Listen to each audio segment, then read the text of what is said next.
Atharu Ramadhana fi hayatina, athari ya Ramadhani katika maisha yetu.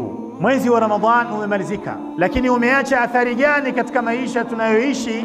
Jambo la kwanza miongoni mwa athari tulizoondoka nazo baada ya Ramadhan, alfi'lu watarku lillah. Tumejifunza kufanya kwa ajili ya Allah na tumejifunza pia kuacha kwa ajili ya Allah. Kuna mambo mengi ndani ya Ramadhan hatukuwa tumezoea kabla ya Ramadhan kuyafanya, tuliyafanya ndani ya mwezi mtukufu wa Ramadhan. Kulikuwa na mambo chungu nzima ambayo tulikuwa tunayafanya kabla ya Ramadhan, tumeweza kuyaacha ndani ya Ramadhan kwa kuwa maagizo ya sheria ni kuyaacha.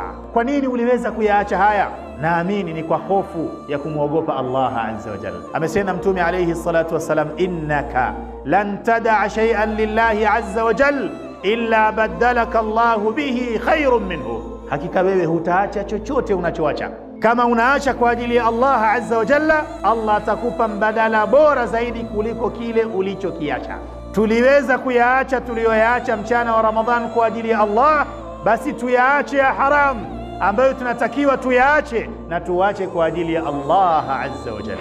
Miongoni mwa yale tuliyojifunza ndani ya Ramadhan, atahakkumu fi shahawat, ni kujidhibiti katika matamanio ya nafsi zetu. Jamani, ndani ya Ramadhan tulikuwa tunatamani vitu vingi sana. Vya halali tulikuwa tunatamani, na wengine mpaka vya haramu walikuwa wanatamani, lakini wote hawa walikuwa wanazizuia nafsi zao wakijua kwamba si halali kwangu kulifanya hili. Tumeyaweza hayo, tumeamudu hayo ndani ya mwezi mtukufu wa Ramadhani. Kama yamewezekana haya kuizuia nafsi yako na uvutaji wa sigara, maana yake unaweza kujizuia maisha mazima na uvutaji wa sigara. Waangalie wachanjaji, watu wa kutafuna mirungi wa hizi nyasi ambazo hazina khairi ndani yake, na wengine mpaka usiku waliweza kujizuia, japo wapo wachache. Kama tulipata uwezo huo ndani ya Ramadhani, kikubwa ilikuwa ni kumwogopa Allah azza wa jalla. Yule tuliyokuwa tunamwogopa ndani ya Ramadhani, tuendelee kumwogopa hata baada ya kumalizika kwa mwezi mtukufu wa Ramadhani. Tuzidhibiti nafsi zetu na matamanio. Wa amma man khafa maqama rabbih wa naha an-nafsa 'anil hawa fa innal jannata hiya al-ma'wa. Kwa kuwa kupambana na nafsi na matamanio ni jambo zito sana, Allah akamwahidi janna yule ambaye ataliweza hilo.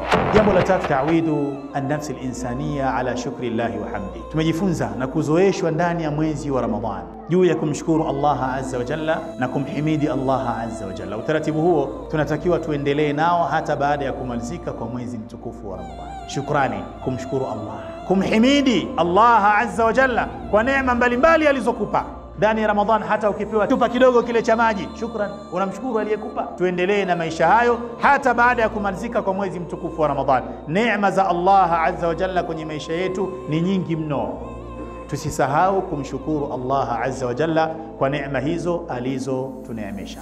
Tunapozungumzia kumshukuru Allah, tunazungumzia mambo matatu. Ni kukiri kwa moyo wako kwamba kila neema ulionayo aliyekuneemesha ni Allah. Hii ni shukrani ya moyo. Lakini pili ni kutamka kwa ulimi wako kurudisha shukrani kwa yule aliyekuneemesha kwa neema zote ambaye ni Allah. La tatu ni kuzitumia neema ulizoneemeshwa na Allah katika yale yanayomridhisha Allah azza wa jalla, na hiki ndiyo kilele cha shukrani, na huu ndio ukweli wa shukrani.